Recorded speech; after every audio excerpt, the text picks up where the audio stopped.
Dr. Graydon, so good to see you, man. And Urs, thanks for taking the time, man. are you kidding me, man? You're a brother, man. Come on. Oh, man. It's you and me, man. Thank you so much, Hey, man. you're the foster of Switzerland, Germany, the whole European thing, man. You're the cat, man. Too nice, man. Thank you. Well, you know, we were the generation before you, man, and we set the way because back then we didn't have to submit demos. We wrote for whatever artist we were producing, and we recorded. It was that simple. We got away with musical murder, as you know, which we'll talk about, of course, absolutely, during the interview. Man, there's so many great interviews and information about you as a guitar player, but not too much stuff about you as a record producer per se. So that's true. That's what this interview will be all about. And I can tell you right away, I want to warn you, it could get nerdy at some point, man. So no, nerdy's cool. So anyway, I would like to start with the core of your production, and that's actually your recording studio. And I would like to start with Garden Rake. How did that name came about? Okay. My last name's Graydon, right? Right. And my nickname was first Jake, and then Dan Walsh was the guitar player. I was a bass player in this band we were in when I was about 18. Right. And he said my hair looked like I combed it like a rake, you know? Oh, and so then it became Jake the Rake. And then another guy in the band saw a movie, and I can't remember the name of it. And there's a character in the movie named Jake the Rake, ironically. So anyway, Graydon, Garden, Rake. As simple as That's that. how the name came around. So Graydon sounds like garden, Rake. That's funny, man. That's great. Yeah. You know, you've seen iterations. Well, actually, my studio had gone through many iterations. You know, I originally started when I moved out of my mom's pad. I had a Sony 4-track. I'm looking at it right up there. I can't believe I still have it. Wow. Last time I turned it on at work, too, about 4 years ago. Anyway, I went 4-track, 8-track, 16, 24, 48, you know, 2 machines locked. I don't know if you can see them. There's one on that side. Yeah, there's another one over here. I see like MCI. Is that an MCI machine? Yes, 2 MCIs. Wow. They were locked together, you know, with an Adam Smith sync. And, you know, then when Pro Tools came along, you know the bit. No more need for the analog machines. Sure. The 2 tracks are back there. They're falling apart. The rubbers come off the capstans. Are they scooters? Ampex 102s. Nice.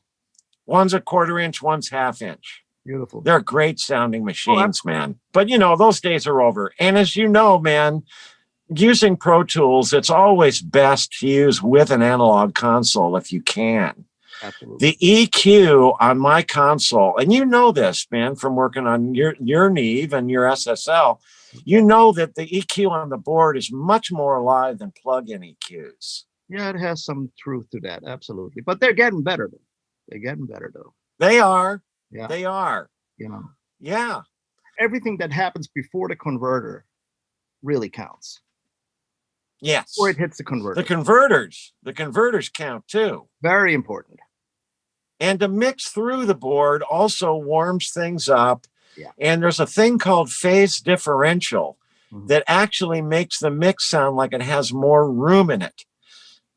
It's technical as hell to explain, but it's not important, man. The bottom line is running through an analog console warms it up. It does give a little bit better sound. But you know what, man? With everybody listening through iTunes and, you know, Bluetooth earphones, hey, what's the difference, man? We're making the records to sound good for ourselves. Yeah, and it's still first and foremost. Song into song. Right. Oh, yeah. Absolutely, man. Were you one of the first guys who built a proper full-blown recording studios in LA? I was one of the first guys. Yeah. The studio I had before this was in the first house I owned, and it made it up to 24-track. Okay. The garage was the room that the singers would sing in, and my guitar amp would be, and, you know, overdub stuff that was instrumental. And then the control room was a little bedroom, and, you know, it was a Mickey Mouse. Then it got to, I got an MCI console, and Then when I bought the house I'm in, I had the studio built from the ground up. So it's the real thing. Wow. You've been here, you know. So what year did you actually move into that house and started to build like this place where you're at now? Bought the house in 1979. It took about a year to build it. Right. And, you know, and shake the bugs out. The very first record I recorded here was Turn Your Love Around. Woo. Beautiful. Talk about starting at the top. Beautiful. That was the first record. That's some good information right there, man. I love that. Yeah. And I got to tell you, man, George Benson was a great cat to work with. I mean, absolutely great. He cared as much as I did about getting great vocals. Yeah. You know, I mean, he was just as hard on himself as I was. And, you know, when people say, man, why do we need to go on another track and do it again? Well, Foster's got the best answer. He says, I'm doing that for you, meaning the singer, to get the singer to sound as great as they can, as in tune as they can. You know, I beat singers up. I beat the horn players up. I beat them all up. I worked them so hard. But listen to the final result, man. Is there anything wrong with having it in tune, feel great? You know, I would like to quote you. I don't want to sacrifice feel for pitch. I want it all. I want it all. That's what I want it to. Let me state that again. I want it to feel great. I want it to be in tune, and I want it tight. I don't want it overly tight, but I want it tight. I mean, you know, I want everybody on the downbeat, man. I don't want like da-da between the kick and the bass. I want them to hit at the same time, you know. And today it's, I mean, of course, right? Yeah, well, now, man, it's like, you know, just give me one pass, you know, and no, it's more than that. I make sure that with vocals and stuff, they feel good. Yes. I don't want to mess with the time. I'll just mess with the pitch, but they still have to feel good. Oh, yeah. And I still want them to sound good before I get in there and doctor it up, you know? Yeah, I understand. And the same with everything else. I want a really good take. The least time I have to spend in Pro Tools dicking around with moving things, you know, man, it's a time burner, man. That is right. It's actually more of a time burner than recording for real, as you know. Yeah. Right? I know. You got a good band. You're going to, you know, like with a great rhythm section, man, in 3 to 6 hours, I'm going to get a great track. Absolutely. Right? Yeah. When we start tweaking tracks, I mean, I can spend a week on a vocal, man, you know, getting it tuned, man. It's a time burner. Yeah. I like the old school way better, man. Like with the vocal splicer and, you know. Did you ever see one of those? Yeah, I've heard about it and I've seen some drawings and. Hold on. Oh, wow. Now we're getting real here. Now we're getting real, bro. The vocal splicer. This is probably the first comp tool ever in the history of making music. Okay, bro. Let's dig this. Whoa, come on, man. Come on. Is that the Holy Grail? That's it. Look, see all these cables? This is incredible. There's a power. Yeah, obviously all the cables going to the patch bay. Right. Wow, look at that. Oh, I can't get high enough to show you everything. Okay, man. It's okay. It's perfect. It doesn't matter. Let's get back to the box. So let me tell you how the iteration went. Okay. My tech at the time was a guy named Ian Eales. He's David Foster's brother-in-law. He's brilliant, right? Okay. I said, Ian, I just want a fader. Just make me a fader in an active circuit so I don't lose any gain. So I'd patch out of the tape machine of track 1. Right. And I'd patch out of the tape machine of track 2 and plug it into each side of the vocal fader. Right. This is a stereo fader. Oh, okay. Yeah. And by the way, then there's an output to go to the destination track. So we got a vocal on track 1, got a vocal on track 2, and now I'm going to combine them. Let's say on the word the. It was the is the change. So the vocal was going, it was the. If I slam it that fast, you won't hear the crossfade. When I'm in the center, you're hearing both at the same time. That is smart. And increments thereof as I'm moving it. But if you go like that, you don't hear the actual change of the vocal. It goes so fast. Right. Now, it was impossible to punch that way. We couldn't punch on consonants, only on sibilants. I put the machine in record, and the vocal starts. I want the. I see. And I'd slam it right on the word. I see. Then I'd go to the end of the line and stop. And then I figured out on the vocal map what move I need to make next. And then Ian said, what if I put 9 buttons in and you had individual buttons so we would never have to stop, until we came into a big hole or whatever. I'd map out the vocals, and then you can see up here, you see the numbers 3, 4, 5, 6? You're doing this according to the lyric sheet? And you're Yes, I've already mapped out the lyric. Yes, right. I've written out the lyric. And on the lyric sheet, vertically, I have 7 lines to the left of the lyrics. Right. And above those would be, let's say, track 3, track 4, track 5, track 6, track 7. Here we got 5 tracks, but let's just say there's 5 tracks. As I'm listening to each track, I grade it while the vocal's singing it. If it got a 9, 9.5, or a 10, it's a keeper. Yeah. If it got an 8, 8.5, I might have a word or 2 in there I like, but not necessarily a good take. Right. So I would work with the singer and fill up all the tracks where I had good numbers, like at least 9s everywhere. Right. So then, as I'm listening back, either using the mute buttons on the console or even doing it with the box, I picked what I wanted, put the number over each word, the track number over each word where there was a change.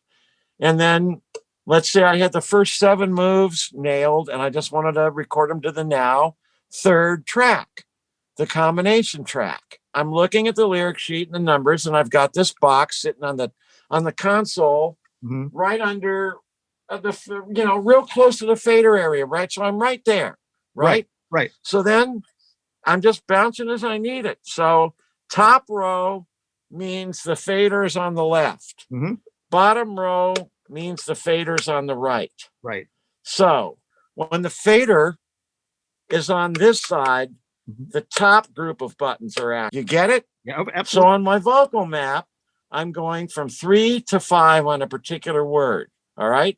Right. So I want when I've got the fader on the right and the next move's on track 4, since the fader's over here, I can press that button without any click or anything being heard. That is good, man. Right. That is a performance, man, in its own, That's crazy, bro.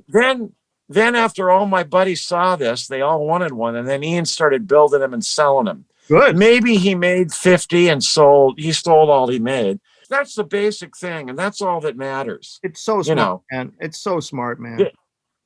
I came up with this idea, and it saved my ass to make impossible punches. Right. You would have loved this, man, when you were analog. I bet. I was analog, and I had to deal with the same issues, but I didn't have that box.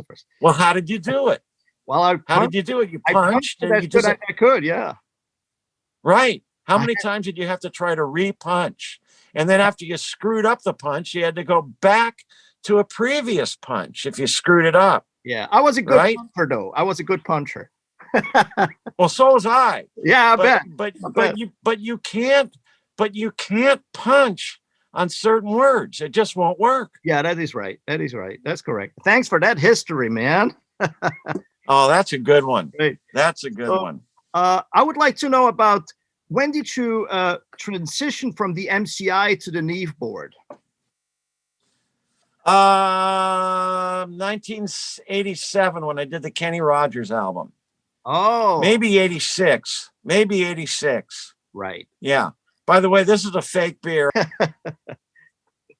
It is. It's Heineken's version. Oh, I see. Cool. That's great. I think we should go to segment B, which is actually Jay, the producer, right? So the Altro albums, to me, to this day, not only some of the best sounding, but the best arranged albums, man.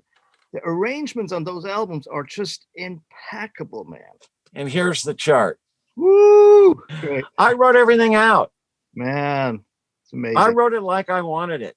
How long did it take you to write a chart like that? 4 or 5 hours. Okay. I would be real, anal with the chart. And then when it got to morning, when David and I wrote morning, Mhm. It started with a guitar part. You can see in the last bar here where it goes on fourth beat, da da da da. Right. Okay, that was because it was on. I was playing the strings separately there. Oh, I got You know, going back from the G to the B string to the G to the B string. Mhm. And so when I did it for real on the Giro version, Right. I played them individually and I doubled it. Oh, And this on Foster's record, though, is a Japanese instrumental record. That was the first time we recorded the song. And I did play it like that. That's why it was written like that. And I didn't decide till later. We changed the key for Giro, which, by the way, this is important on Morning. The original song was in B flat for the instrumental version. And then when I was working it out for Al, you know, the melody's a little rangy. And I knew that the last line of the bridge, when he says, touch the face of God, reach out and touch the face of God, I knew that was going to be a bitch, man, because in D, it's an A, right? Now he's a tenor, but I knew he could sing a full A. His falsetto sucked. It was too weak and not didn't have enough balls. So what I did was I said, Al, look, when we do this last line, when we're recording the vocal, we won't even do the last line. You don't even have to sing it. You can start the line, but stop. After I know I have the vocal and it's comped up to there and I know I have everything, take a night off, then come back, warm up real good. And he always warmed up really well and properly. I said, just give me 3 passes, get it, just concentrate on the pitch, and you got to hold it out for like 10 seconds because I'm going to fade it out and let it hit echo. As you know, it goes a long time, right? That's right. That's right. Okay. Well, he nailed it on the second one, but I said, just give me one more just in case. But we got it. Yeah, but all my charts, man, were pretty much a lot of notes. That's right. You know, I got another one, Twilight Zone. Oh, nice song. Love that song. I'm going to scroll through the pages. Yes. Okay. All right, let's go back to page 1. Is that centered? Yes. Nice. Awesome. They can always freeze. They can always stop it if they want. Beautiful. Beautiful, bro. Freeze it. Wow, look at that. I might as well go through all the pages. I love it, man. Look at that. Can you see everything? Yes. Yes. Pretty great. Nice. This is a serious chart, bro. This song's 6 minutes long. Wow, look at that. Nice. Thank you, man. Alan and I were nominated for the arrangement. And so was Janice for Birdland on the Manhattan Transfer record, right? Well, I helped her a lot on that arrangement because she couldn't hear the voicings. And, you know, guys like you and me, man, we spend our lives using our ears and we learn all the hip voicings and everything's real obvious to us. Like in one point in Birdland, it's 13 flat 9 chords that go down in parallel. And she'd come up to me every day and say, Jay, what's this over here? I can't figure this out. And I'd say, that's easy. And I'd write it out for her. Wow. And this happened for 4 or 5 times. Then at the end of the record, she says, do you want arranging credit? And I said, nah. I should have said yes because she won. At age 71 now, I won a total of 3. It happened. You deserve it, bro. Yeah. Anyway, so back to the arranging bit. So you can see the charts are complete. A lot of it's written out, and there was not a lot left to be loose. Now, there were some charts where that wasn't the case, and I never wrote out my guitar parts except for the morning part. And I would always just come up with parts later, you know. And I wouldn't always write out the piano part. It depended, you know. And then Jerry would do the horn charts, of course. And, you know, he was usually right on the money. I don't think we ever changed anything. Right. Oh, a great story on Turn Your Love Around. Good. So I was having trouble coming up with the guitar part. Let me back up. All right. Benson wanted to play on the song. And I said, George, you're one of my favorite top 5 guitarists of all time. I said, but you're not right to play in this tune, man. This is calling my name. I said, you know, maybe you can come up with some fills or whatever, but I need to play the main chorus part. And he says, well, let me mess around. I said, fine. So for an hour, he's messing around in the studio. And after an hour, he sets down his guitar and comes in the control room and he says, you play the part. So the next day I did, and I was having a little bit of trouble coming up with something I liked. Yes. And finally I nailed it. And right after I nailed it and recorded it on the first chorus, the phone rings and it's Jerry. And he says, I just came up with a horn line for the chorus. And it goes, ba-da-ba-ba-ba-ba-ba-da-ba. I said, you're not going to believe this. No, I played the 24 track. The guitar part is identical. what? And he called me at the exact same time. He thought of it right after I played it. Is that weird or what? That's insane, bro. That's a trip, isn't it? That is a trip, man. That's a trip, big time. But hey, man, needed some balls to tell George Benson you don't play on that track, man. You know. Believe me, when I told him, I was like, I'm thinking, man, how do I tell him? That's right. You know, I know he's not going to come up with a muted part. This is what I do. That's right. And but you know, of course I let him take a shot at it, but he agreed. He could have played some fills, but you know, look, the tune's a pop R&B. It's what it is. Yeah. You know. Absolutely. He understood. This is what I loved about George, man. His ego never got in the way of making the record. He just wanted it great. And he would, like, you know, leave it up to me, man. Right. To make decisions that needed to be made. Right. He was great to work. He was just great to work with, man. Nice. Such a great, talented cat. I'm looking for a picture here that when I find it, you're going to crack up. Oh, nice. Jeff was a very good artist. Here it is. Okay. Tell me when you can see that. Look at that. Can you see that? Yeah. Got eyes.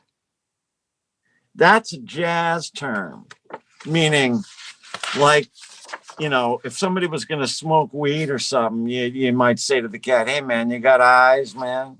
You know, hold up the fake reefer. So, bro, back to El Giro. So how long did it take you to complete Giro, that album? Actually, kind of ironic. Every album took me 3 months.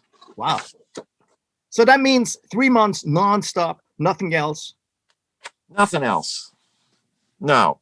One time I got into a situation where I had to mix and was cutting tracks at the same time. My old studio wasn't set up for tracking. It wasn't a good sounding room for tracking. It was too small. So I used a Dawnbreaker. That's where we recorded tracks. And after the tracking date, I came home and had to mix. And by the week of the tracks being done, I finished the mixes just in time, but I was working like around the clock to do that. Crazy, man. It wasn't easy. I never let myself get in that position again.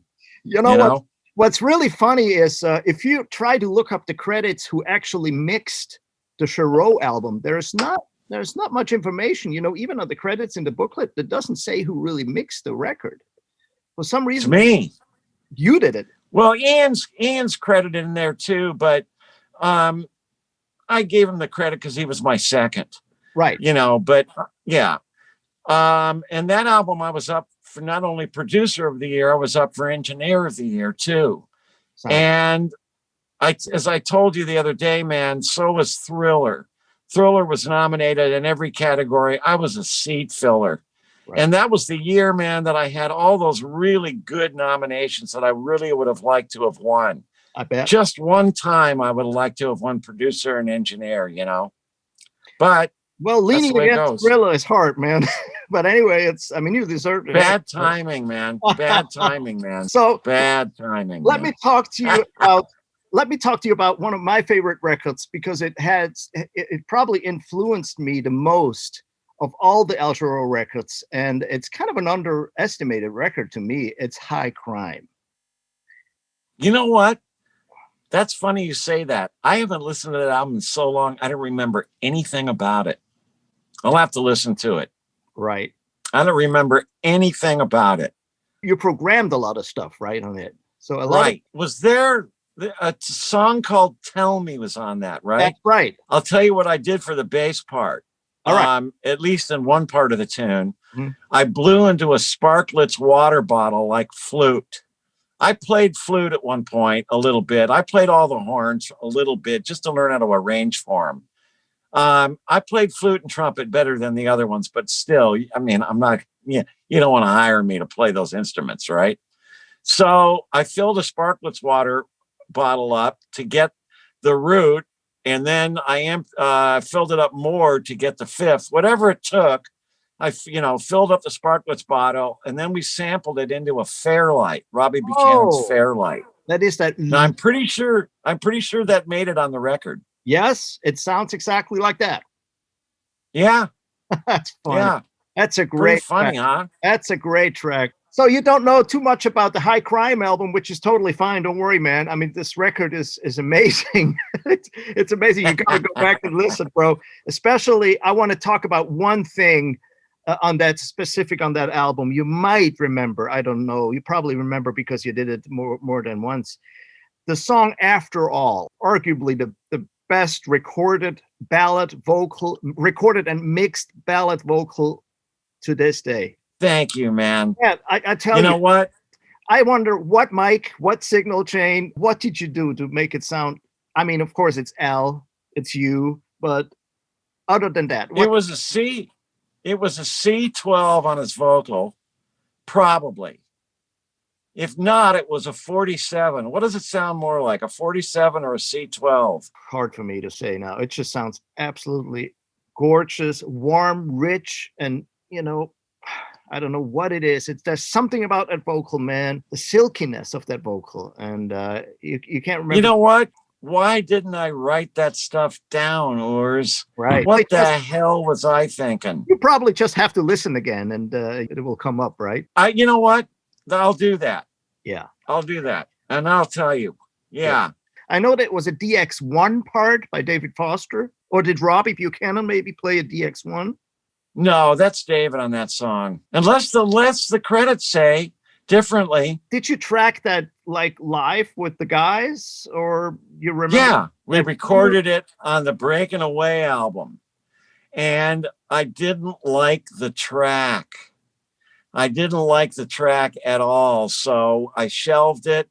And by the way, someday if they'll ever allow me to remix 10 songs of stuff that wasn't released or alternate versions, there'd be 10 more Giro tracks out there, but the record company's not interested, man. They want me to do it for free. And I'm going, wait a second, no, I can't do that, man. One more segment. I want to know, because I have to know and the people should know. Cherry Hay horns, man. First one, I want to know, where did they stand in the room? What mics did you use?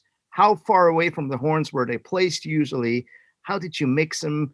I mean, they sound amazing on those records. I used a 414-48, which is a darker 414 than the EB. I used later on a C12, and I used always a highly modified 87 on the bone. But one mic for the trumpets. And they would be in the back of the room on a riser that was the drum riser. Right. But I'm not in that room now. I'll have to take a picture of it for you. Yeah, sure. No problem. And I'd mic back about 10 to 15 feet, maybe 15 feet. And those guys, every time I'd go into the big room, I have like double sliding glass doors for the piano ISO into the big room. Right. And when I go in the big room and they're running stuff down, you want to talk about pushing air through horns? Those guys play loud. I bet. Did you ever do a date with them? Did you ever do a date with them? Unfortunately not. Oh, man. Whoa. Those guys are ridiculously incredible players, man. So what was the method? I mean, you tracked them like the 3 guys, usually 3 or 4 guys? 3 trumpets and 1 bone, or 3 trumpets and 2 bones. No saxophone. I don't like that sound. Right. Okay. I like brass. Okay. Now on Turn Your Love Around, there is a tenor. Right. Right. Yeah, Gary Herbig. There was a flute part too. So right. Exactly. Jerry wanted to use, and I said, yeah, Gary's an old friend of mine. We were in the Don Ellis band together. And so, yeah, I mean, that sounds, look, it's not a bad sound. It's a good sound, but I just prefer brass. That's all. Yeah. And here's how we tracked. Okay. A lick at a time, double. A lick at a time, double. A lick at a time, double. So they're way easier to do it like this. Sure. Way easier. Jerry would always count the guys in. He knew where we were in the tracks. There was a hole for the horns for a while. Right. Jerry, where do you want me to mark, Jerry? I'd play the tape.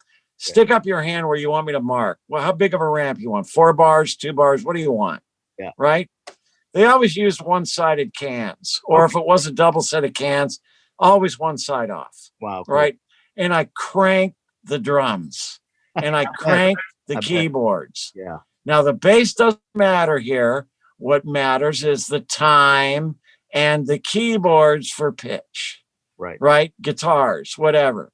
So to get in tune, crank the kick, the hat, and the snare, and the main keys, right. Vocal way back, hardly heard, guitar, if it's like it all depends. Look, it depended what the part was, man. But, so, of course, they tell me what they want too. But, I knew what they want, And even if it's mixed in the track, when it's mixed in the track, man, the horns, they sound extra special on those albums, bro. I worked them hard. They're the first to tell you.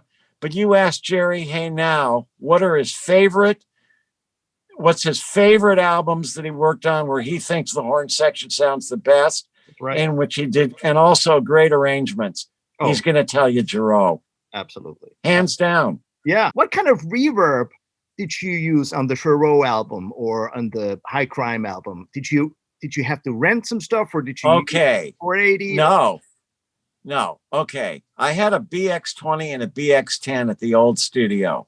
So pre-Turn Your Love Around, the reverb was a BX20 and a BX10. Okay. They're barely usable. I probably still have them up there, but I'd never turned on. When I moved into here, I bought 2 plates. I bought 2 EMT, 240 or 250 plates. And I also bought a Lexicon 224 as soon as they came out. And that would have been used in the stuff. And then later on, now we all have so many verbs, man. That is right. It's ridiculous. But even Thai 2016, did you ever use those? I used to rent it. And I got to tell you, they're incredible. Yes. They're incredible, but they're noisy as hell. Yeah. And Mick Gosowski told me once, you have to have like a special serial number to get, the better noise floor, whatever it was, Mick would know. And I'll tell you why Mick would know. He has 3 of them. Okay. And he pinged them for me, but they wouldn't work. But now I think they do work. And Greg Schlepfer, the cat that owns Orange Tree, he found one. I said, buy it. Let's put it in the E. Let's use it in the E. Right. Well, we're gonna put it in, but he's got to reping it because it's too damn noisy. Yeah, you hear the noise at the tail. He's gonna have to put it in RX Spectral and figure out a way to get the tail noise out of there or something. I got you. What monitors did you mix Giro on? You're looking at them. What? Like the Yamaha or the other ones over there? Yamahas. No, the big guys are. Okay. Yeah, the NS 1000s. Okay, and the big guys are what? The big guys are a TAD system, dual 15s, and mid-high range driver. All right. And Bryston power amps, and each woofer has got 350 watts. Wow. And each driver has. What's that one have? Each driver has 200 watts. Okay. And it's a crossover, Bryson crossover, and it crossed over at 700. So the Yamaha speakers, they're passive, right? They have an external power amp, right? The power amp is called a Pacific, and you can't find them. It's unbelievable sounding. Right. It's built beyond military spec. If you look in there, you won't believe it. Yeah. And I've been in touch with the guy that built them, and then he sold the the company years ago. And I said, man, you got to give me schematics, man, in case anything goes. And he keeps promising to give them to me, and I still don't have them. But I want them, and I'm going to get them eventually. You rarely. And by the way, okay. What's that? You rarely see these speakers, the NS 11 or what was it? NS 1000. 1000. I've never seen them before. They're rare. Let me tell you the story, man. Okay, please. You know this. You get used to monitors. That's right. Look, I made the mistake of mixing the High Crime record and the Airplay album, not High Crime, the This Time Giro album and the Airplay album on monitors I didn't know. I thought I was going to be fine, and I was an idiot for not really testing them. They showed too much bass. They sound great, bro. What? They sound great, those albums. Come on. Those are not good. Oh. I got used to these. I got used to these Yamahas, and I know exactly how they relate to everything else. Right. And believe it or not, big monitors usually don't sound very good. Mine sound great. Oh, really? Mine's incredible. Okay. Incredible. I don't use the Yamahas much anymore. I check on them, but I don't really use them. Okay. No, man, the big guys make it. They're totally happening. Yeah. So on records like Kenny Rogers, the vocals sound always amazing, of course, because you put so much time and effort in pitch and the performance and everything. You can hear that they just sound amazing. So was it did you record with some compression, or did you mix with some compression, or was compression an enemy to you, or how did you handle that? GML compressors. I've got two GML compressors. That equals 4 channels. Right. And I have 6 channels of GML EQ. Right. Right. Always, every overdub goes through the GML EQ. Okay. And in the case of the Rhodes, I needed both console and the GML EQ. Oh yeah. Okay. And for what was the question for Kenny? Kenny Rogers, if you record it and mix them with compressor on or just, yeah. Always a little compression going in. Right. And always a little compression when mixing. Okay. Always, more when mixing, just a little compression when recording. So just in case there was a spike, it wouldn't saturate the tape too ugly, And do you always use the GML compressor for that, even for mixing? Yeah, for vocals. Okay, great. There was a time before GML where I used a 2A, LA2A, LA3A, LA4A. As I got different compressors, I used them some for a while, but the GML wins out. Yeah, it's a great compressor. Yeah, definitely so. Right. From now, my favorite compressor is the Fab Filter multiband, man. You can do so much with that compressor. I love that thing. Whoa, is that a good compressor? I love that thing. So I don't even compress when I record vocals now. I don't compress anymore. Okay. I just wait till I mix. Right. I just don't let them peak. How did you deal with tape back in the days? I mean, tape is a fragile thing. It's very fragile. So did you make copies? I mean, were you worried about the loss of quality when you replayed it all the time? What was the issue? I mean, how did you? I want to know, man. I had a 3M56 24 track before I had the MCI. Okay. 24 tracks. Okay. The 3M56 sounds better, a little better, but the 3M56 has that, or the 3M79, whatever it was called. It has that closed loop thing. The tape's bending way too much. Right. Had a bad batch of Ampex 456 on a Manhattan Transfer record, and the backing was coming off, and I could see the gray backing before the petroleum layer. I had to clean the heads every pass when I was mixing. Oh my God. As soon as it started falling apart, of course I made backups. Right. Now, when you make backups, did you know the best way to make them is to record backwards? I didn't know that. Why do you think that? I have no idea. Why do you think I did that? You explain it to me. No idea? No idea. Okay. Transients. When you record forward, transients are going to get squashed But when you record backwards, transients sound like that, way less hard, way less hard. So instead of bam, Wow. dwell on the kick, it's zit, just a little tiny point, and it's way less hard. And what it does when you listen to it, it's way punchier than if you record them. Oh my God. I've never heard this before, man. Yeah, that's what I did. How many hours did you usually mix on a song? Like a day a song, or was it more? A day. Song. Okay. How many recalls? I got you, bro, right? Big time. Big time. By the way, let's talk about earphones and mix, headphone levels for the cats. Thank you. Right. Here we go. Number one, hi-hat. If you don't hear enough hi-hat, have them crank it.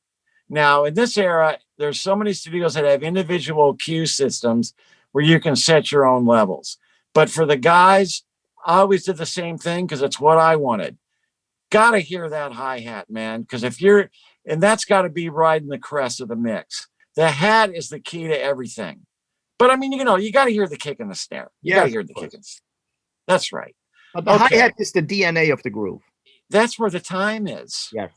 Everybody that's playing is listening to the hat for the time, unless it's ride.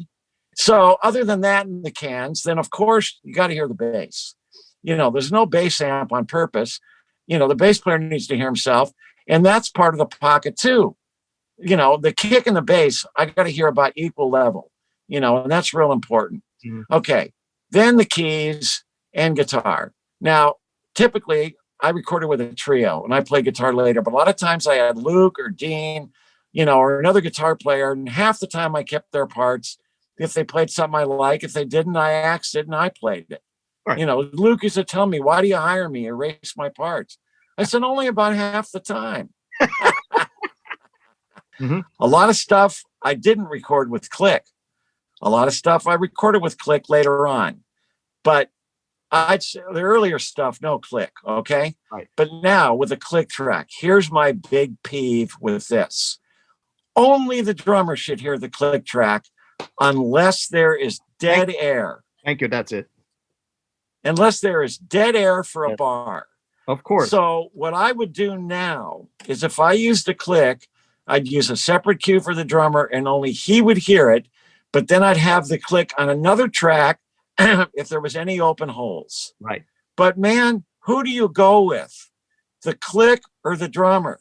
The drummer is going to slip around the click unless it's JR or Mike Baird. Yes. Those guys are a lot of the reason they work is because they can be dead on with a click. And Vinny too. Vinny. Dean told me that Vinny is so tight with the click, it cancels out the click. That blew me away. Oh, my God, that's fun. Yeah, but even so, just let the drummer have it, man. I just want to listen to the drum groove. I don't know who to go with if it's flammy, Word. So, word. Do you do the same thing with live guys? Do you do the same? Absolutely. Just the drummer. The drummer is getting the click. The drummer is the quarterback of the band, and he needs to click. Everybody else has to play to the drummer. That's it. Period. End of story. Absolutely, man. Yes. That's absolutely key, man. Absolutely key, man. That's wonderful. And if you notice a piano player's banging too hard, bring them up a little bit in the cans. You got to be... Or the engineer has to be... Or tell him to play softer, because usually pianos don't sound great if you bang them too hard. No, they don't. Right. I mean, David, look, I was always with David or Robbie or Omar. I mean, I don't need to tell these guys. But if I'm with somebody else in there and I can tell they're banging too hard because they can't hear themselves, it's like, look, you tell me when you're good with it. Right. Everybody's got to be happy in the cans. That's right. And I have 2 cue systems here. So, the drummer, of course, and I give him his own cue so the drums weren't so loud. Right. He doesn't need to hear himself through the, he wants his levels the way he wants his levels. Yeah. He wants to hear the other stuff. That's right. So with 2 cues, for the drummer, he gets exactly what he wants. Mhm. For the other cats, they get a logical mix where everybody's happy. Right. But, you know, and the same with live, man. When you're playing live, hi-hat, crammed up, coming out the wedge, man. And I don't believe in inner ears, man. I can't do inner ears, man. Wedge for me. Unless you have a bad drummer.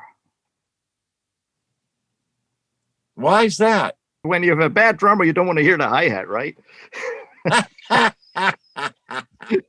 You don't want to hear that. You got me, man. Right. You got me. See, you got me good, Urs. Let's go to the rapid fire thing, man. It's fun. Hit it, Urs. Hit it. So, what is the craziest story you can tell us in the studio with you as a producer that happened in a recording studio? Oh, man.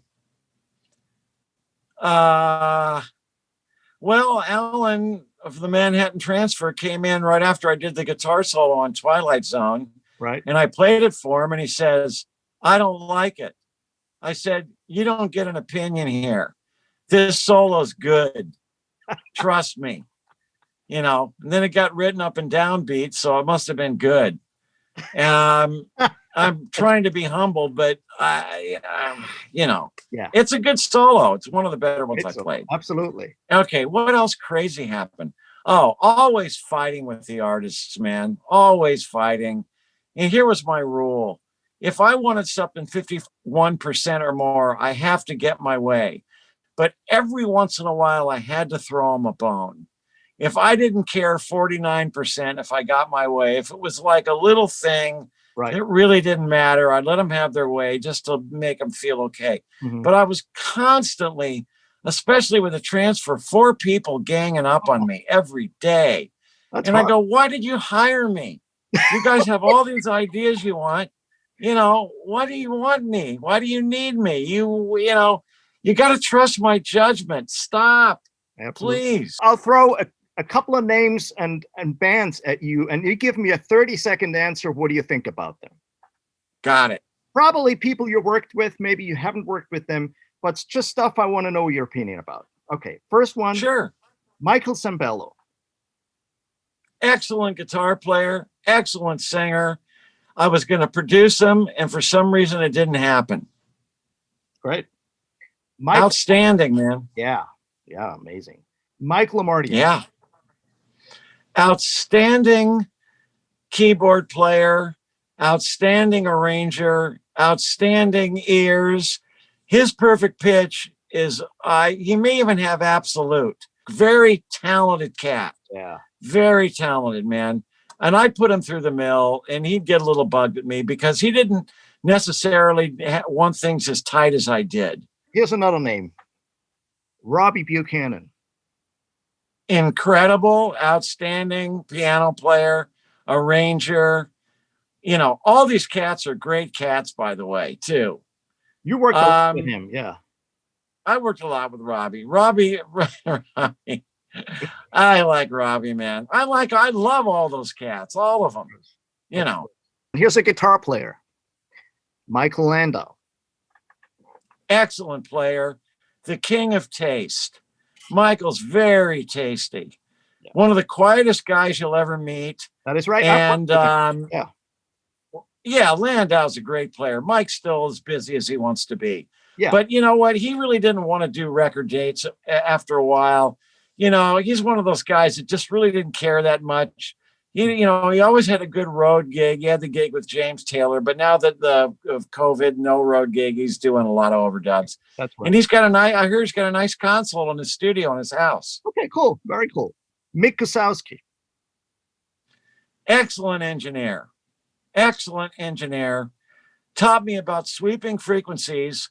When he EQs, he turns down the overall level a little bit. Right. Cranks up the gain almost full up on the band, and then he twists the EQ band to find the exact spot. He's just whipping it around. Oh, that's it. Now he'll back the gain down or even make it a roll off. He was just looking for the spot. Brilliant. He also hit me to the 2016.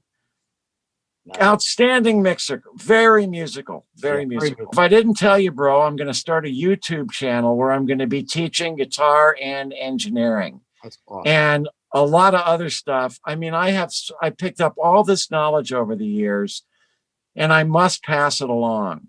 Please. I've always been a technical guy. I've always been the go-to guy for when people have problems. I was always the effects guy in the studio, with the effects first. And, I was the guy they called when they wanted a ton of effects. And it's just my nature. I've always been into recording. I used to engineer my dad's radio show when I was 11 years old on the weekend. Nice. I used to run 4 turntables and 2 tape machines that had all the jingles on it, reading the cue sheet. My dad would sit in the corner and I ran the whole studio. I ran the whole board. I just loved it. It's what I loved. The music world will be so thankful for this, man. Thanks, man. Hey, Jay, Dr. Graydon, I thank you so much for your time, man. It's been an absolute wonderful 2 hours, and I've learned more than anything, and I love your work, man. Thank you so, bro. I'm here to pass along the knowledge, and for the cats that don't know if you're playing and producing, it's me sideways. It's me. It's basically me sideways. We both have our little different tastes, but it's on the same pro level, man. Thank you. So until we do this again, absolutely, it's Urs and Jay signing off. That's right. Bye.